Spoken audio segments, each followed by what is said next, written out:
waxaan shacbiga reer Soomaaliland ugu bishaareynaa in maanta laga heshiiyay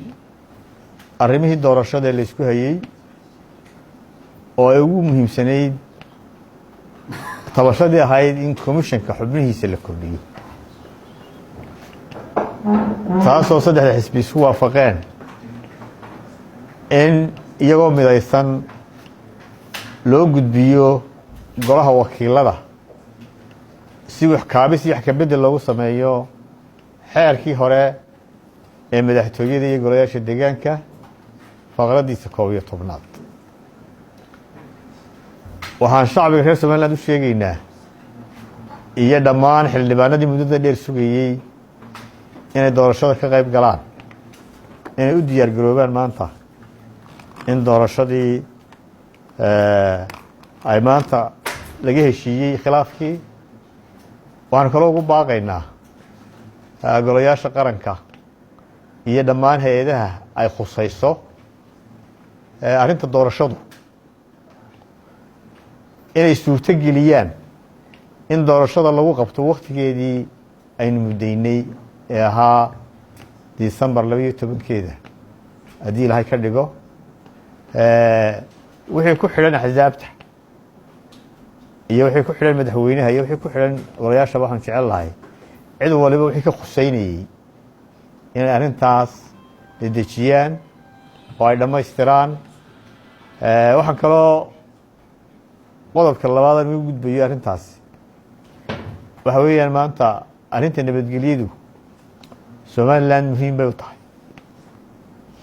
astaanta Soomaaliland kaga duwaneyd Soomaalinta kale waxa ahayd nabad marka nabaddu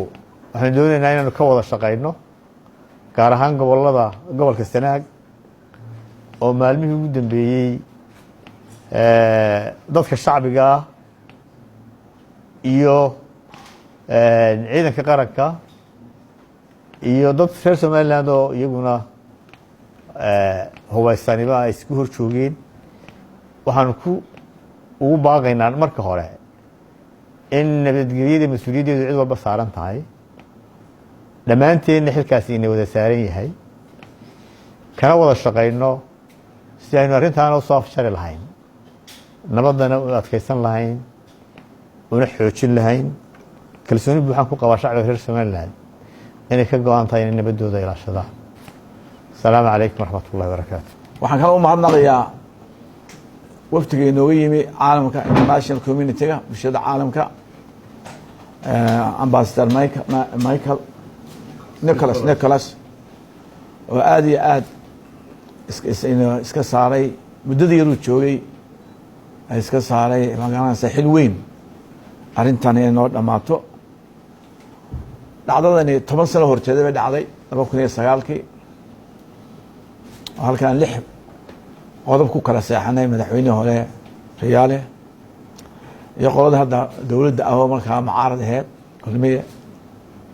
insha Allah waxaan jecelahay dhacdadan ka dib inuu soo noqon jecelahay insha Allah taala oo ka faa'iidsana had iyo goor qaladaadka hore aan ka faa'iidsana weey maanta waxa weeye laba arrimood oo laba tiir bay Soomaaliland ku taagneed oo midnaha democratizationka aan ku noqonay iyo nabadgelyada ilaahay subxaanahu watacaala ilaahay baa mahadda leh adduunka maanta kuba yar caalam islaam ku yar soomaalina wadankii soomaaliya jaarkana ku yar ilaahay nagu mataysay labadiiba maanta insha allahu tacaala waxaan jeclahay meel fiican marayaan maalmaha khayr qaba ilaahay ku dhaartay tamaanku cisho ee soo socda insha allahu tacaala inay arrintaa caarana iyo gurigiisa naga dhammaan doontaan arrintaasna maanta dhacdadii saa ka dhacday waa under control waxaan aad iyo aad ugu mahad celiya ciidankeena iyo madaxweynaha iyo odayaasha ka shaqeynaya oo intuba ay nabad leeyihiin korneelka amba generaalkana waxaan leenahay inuu nabadda qaataa weeye odayaasha ogolaada weeye aanu khalkhal gelin gobolka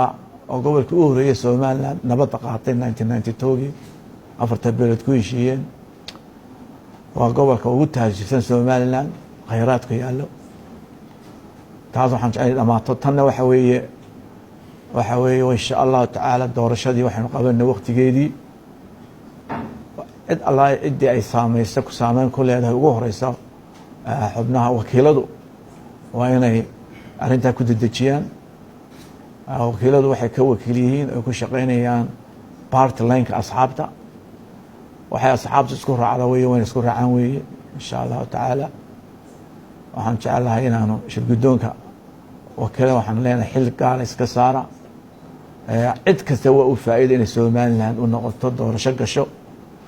cid khasaaro ku qabaysaa ma jirto dal iyo dadba insha allah waynoo faa'iido waxaan jecelahay inaan madaxweynahan aad iyo aad baan ugu mahadnaqinaa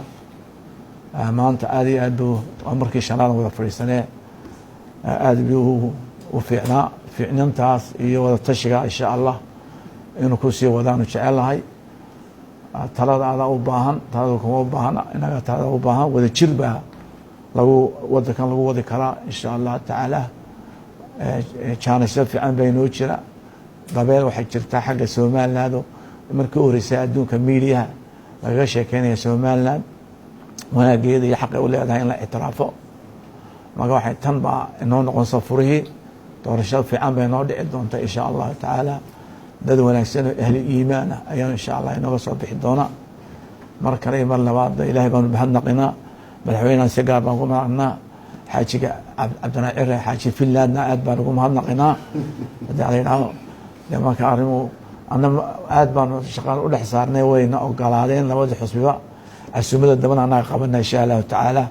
oo le insha allahu tacala marka ka soo noqo alxamdu lilahi rabb alcaalamiin ilaahay baa mahad leh muddaba waxaynu wadnay howlo ah sidii doorashada u hirgeli lahayd inay xisbiyadu ku heshiiyaan hal qodob oo ay xisbiyadu ka doodayeen oo ahaa soo jeedin ka timid xisbiyada mucaaridka oo ahayd in laba la kordhiyo commissionka waxaanu ku soo gebagabeynay in xubno baarlamaanka oo koob iyo tobanay iyagu ay mooshin geeyaan golaha baarlamaanka wakiilada dabeetana baarlamaanku haddii u ansixiyana la qaato haddii ay diidaanna doorashada laga hirgeliyo oo aan loo xanibnaanin in laba hala kordhiyo hala yimaado waxaa kaloo lagu heshiiyey haddii ay baarlamaanka arrintaas ka hirgeli weydo in baarlamaanka cusuba la doortaa markaaba la horgeeyo in la kordhiyo qaab dhismeedkii commissionka iyo hawlihiisi wax looga bedelaya alxamdulilah waa uga mahadnaqay xisbiyada mucaaradka inay taa aqbaleen inay arrintaas soo fudeydiyeen aad iyo aad baan ugu mahadnaqaynaa waxaan codsanayaa dhammaan qaranka cidda ay ka khusaysaa intay ka khusaysaa inay soo fudaydiso si doorasho loo heli lahaa hay-adaha dowladda ee ku shaqada leh hawshaa dhinacyo badan iyagana waxaan farayaa in ay fududeeyaan oo ay xoogga saaraan si doorashada wakhtigeeda ugu qabsoomi lahayd wakhtigu waa yaryahay laakiin wixii rag ku tashada rabbina gargaaro waa la helaa waa la qaban karaa waa qabaa haddaynu aada dadaallo waa waxaynu ka midooben waxaa intaa dheer arrinta maanta ka taagan dhibaatada ka taagan ee shaqaaqada ka taagan sanaag way dhammaan doontaa siaan hore u sheegay haddii alla idhaahdo nabad baanay ku dhammaanaysaa wax waliba wakti buu leeyahy waxaa la idhahdaa midhaha geedku markay bislaadaan iyagaa soo dhaca iyadoo cidina soo goyn dadkana nabadda wakti baa la siiyaa qof walba waa la dhegeystaa wakti bay qaadataa way daal badan tahay laakiin taladu marka dambe iyadoo fiicanoo bislaata bay soo go'i doontaa waanay dhowdahay haddii aan la idhaahdo wax warwaraho weynoo halkaa ka jiraa ma jiro waa lagu dhan yahay odayaal iyo dowlad iyo ciidan waa laga midaysan yahay in arrintaa nabadda ay ku dhammaato nagu xukumad ahaan waxaanu diyaar u nahay oonu wadaynaa annagoo sharciga dalkana aan ku xadgudbayn in wax wal oo xagga iyaga dulqaad iyo maaragtay qaboojin iyo gacan walaaltinimo ah inaanu u fidino u dulqaadanno annagu inta badan dabcino wixayna dhaana dulqaadanno keliya wixii sharciga aan la dhaafi karayn mooyaane waxayna tahay waa arrin fudud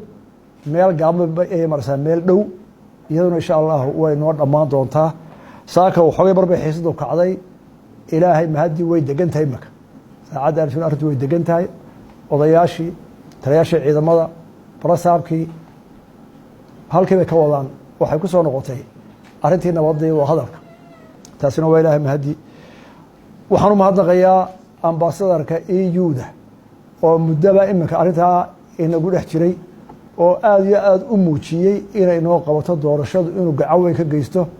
isagoo matalaya yurub oo dhan dowladaha midooda yurub ku jiro o dhan aad baan uga mahadnaqaynaa xilkaas ka saareen isaga shaksi ahaanna adkaysigu u yeeshay maalmahan inuu nala joogo oo ilaa saacaddaa nala fadhiyo oo uu waana iyo saaxiibtinimo doorashadii ha dhacdo doorashadii ha laisu jejido aad iyo aad ayaan u mahadnaqaya xisbiyada mucaaridkana aad iyo aad baan ugu mahadnaqayaa aad baa u mahadsantihiin waayo haddaydaan idinku wax badan dabcin ama aydaan ka qayb qaadan inaynu waxwada dejinno aad iyo aad baan umahadnaqayaa baynaan gaadhneen go-aankaa wanaagsan doorashada ha dhacdo labada guddoomiyena aad baan ugu sii mahadnaqayaa dee cirana waxaa leeyahay cabdiraxmaan haddaad ber horeno iman lahayd ber horena ducayn lahayd intaa waqtigeeda reer qaaday aad iyo aad baad mahadsan mardaa timid aad iyo aad baa mahadsantihiin wasalaamu calaykum waraxmat ullahi wabarakaatu